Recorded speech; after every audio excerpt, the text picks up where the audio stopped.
In episode 4, Joe's initial nervousness about the fact that he has all these people staring at him with pretty accusatory glances and the cops wanting to talk to him is washed away. Turns out they just wanted to circle back and they were questioning everybody. After the murder to Simon, they're looking at everybody.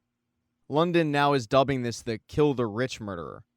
Joe doesn't really have anything to add to the police report that he can think of, and the police just tell him, hey, call us if you do think of anything.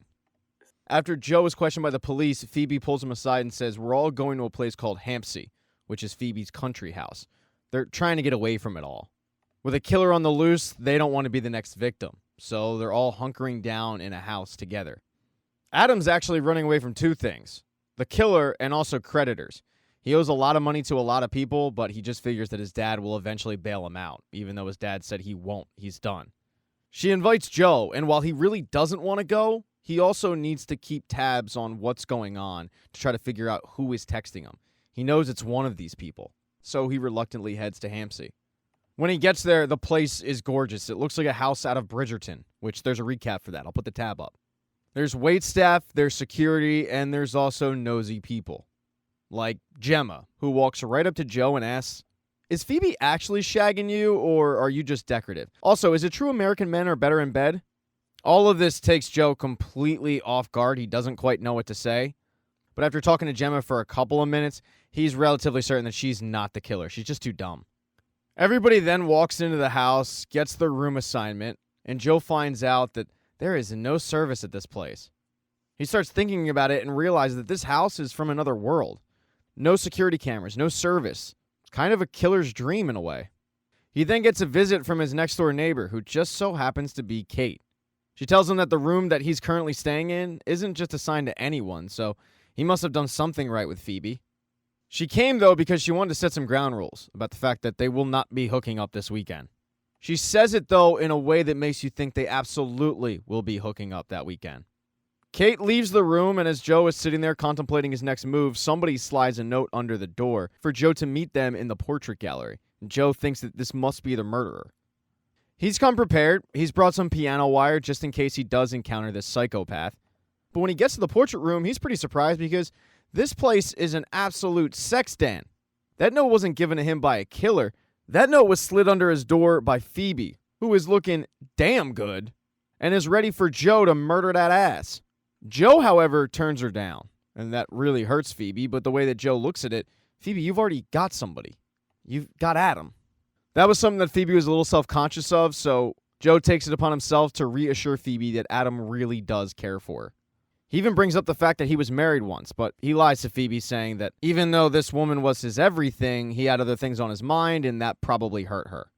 Joe is able to get out of this sex den, still remaining friends with Phoebe and not sleeping with her. After this close encounter with the hottest person on the show, Joe wanders the grounds looking for any sign of cell reception, but he's coming up empty. Also, the more he spends time with these people, the more that he grows to loathe them. Especially Gemma. She is completely demeaning to the staff. As he's witnessing this firsthand, Adam walks up to him and says, hey, let's get a drink. I think it's time we get to know each other. They go inside, just the two of them, and Joe starts wondering if this could be the killer, Adam. Adam is not, though. He heard from Phoebe that Joe was married once, and Adam needs some advice. He's thinking of proposing to Phoebe, and he wants to know if getting married changed all of it. He's worried because if he gets married, he won't be able to have his secrets anymore.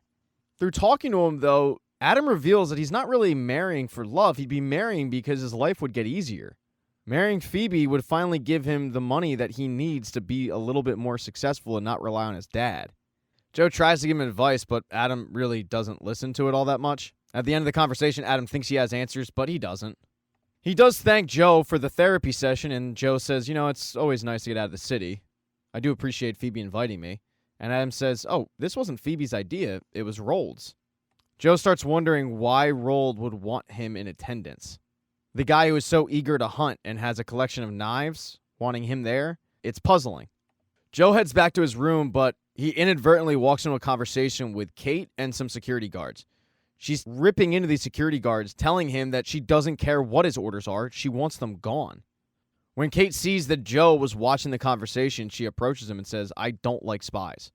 He apologizes, but the sexual tension is way too much, and the two start to hook up in the room, but they stop themselves.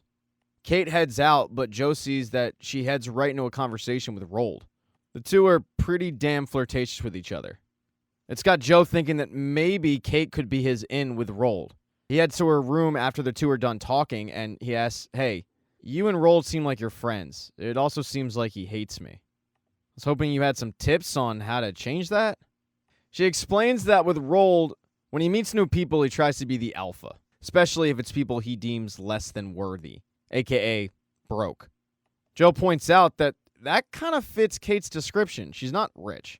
Yeah, she's a huge success, but she's not heir to some fortune, at least not one that Joe knows about. So to these people, she is practically poor. Kate says, yeah, we go so far back, I guess he just forgot about that.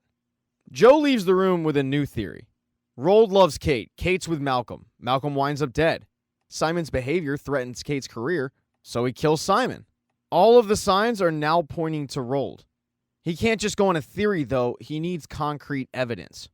He heads to Rold's room and starts snooping around for anything that would point to Rold being the killer.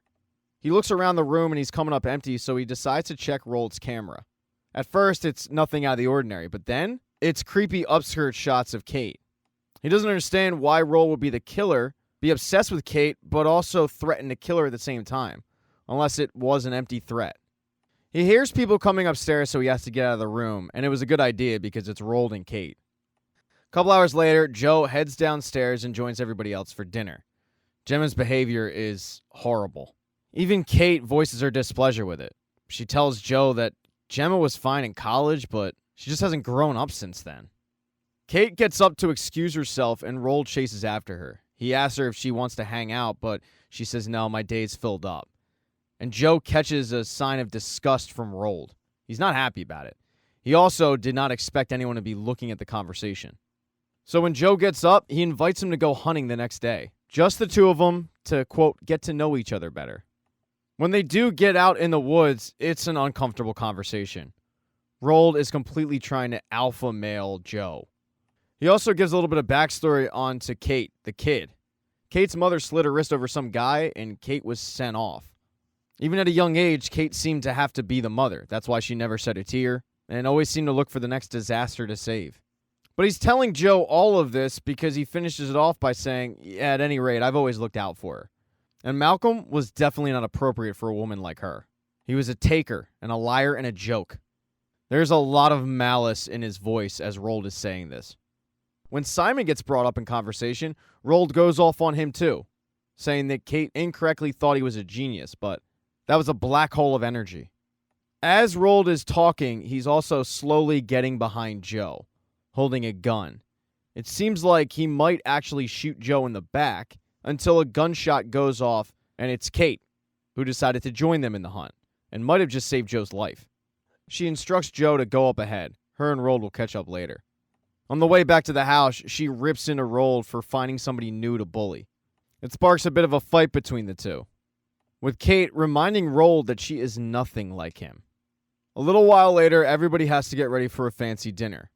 Joe heads over to Kate's room so she can help him with his cufflinks. She helps him with a lot more than that, though. The two finally end up hooking up, for good this time. After they clean themselves up, they head down to dinner, and it's like the other night. These people are just insufferably annoying, especially Gemma. There's a little bit of a lull in the conversation, and Rold points his attention to Joe, saying, I do wonder, do poor people like you harbor resentment to people like us, the successful ones, the rich ones? Joe doesn't take the bait, though, telling Rold that he's happy with his life. Gemma chimes in, hypothesizing that what if Joe were the killer? I mean, people started dying when he popped up. Now, she's saying this in a joking manner, and everybody is laughing about it, but it's making Joe extremely uncomfortable. Kate comes to Joe's defense, telling Gemma to shut up, and Rold goes, I find that really interesting. The one coming to the poor professor's defense is actually the richest one of us all. I mean, you must have had some amnesia because you truly believe you're not one of us. Joe is really confused on all this. Rold can sense it, and he looks at Kate and says, oh, come on, tell me he knows. But Joe has no idea what Rold is talking about. This really uncomfortable conversation is broken up by one of the butlers who comes in and announces to the group that Lady Phoebe is dead. She's not actually dead, though. It's all part of a game, and they're to find her killer. As the group plays Find the Killer, Joe is actually trying to find the real killer. He has no interest in playing this game with them, but neither does Kate. He sees her alone and he walks up to her, and she comes clean about what Roll was talking about. Her father is extremely wealthy. He's actually one of the more powerful men on the planet. But his moral compass is non-existent. He doesn't care who he hurts as long as it makes him money. The security that's walking around, it's actually from her dad. That's why she wants them to go away. She doesn't want her dad having any hand in her life whatsoever. She's set off to be something more than her dad's daughter. But the way that dinner just went down, she thinks that she'll never be anything more than just that. Joe gives her a little bit of a pep talk, telling her that her past and where she comes from does not define her. It's up to her. She can be the person she wants to be. It's in this moment, though, that he realizes it's happening again. He's falling for Kate. Just like he fell for Marianne, just like he fell for Love, just like he fell for Beck. They get forced, though, to rejoin the game. So Joe takes it as an opportunity to go through Rold's room again. He's caught, though, by Rold, who actually throws Joe out of a window. As Joe is trying to get to his feet, he hears a scream come from the house. Although the commotion, he feels like nobody else heard it but him, so he rushes in, fearing that it was Kate. It's not Kate, though. He goes to her room, and Kate is there, but she's staring at the dead body of Gemma, who was stabbed. And Kate looks to be holding the murder weapon. Thank you so much for checking out this recap. Please consider subscribing to the channel and subscribing to my Patreon. Hit thumbs up if you liked it. Smash that thumbs down button if you thought it sucked. If you left a comment, I don't get back to you. I usually don't check the comments unless they're like a super comment. Also, if you don't see the next video up on the end screen, not to worry, it'll be up in a day or two.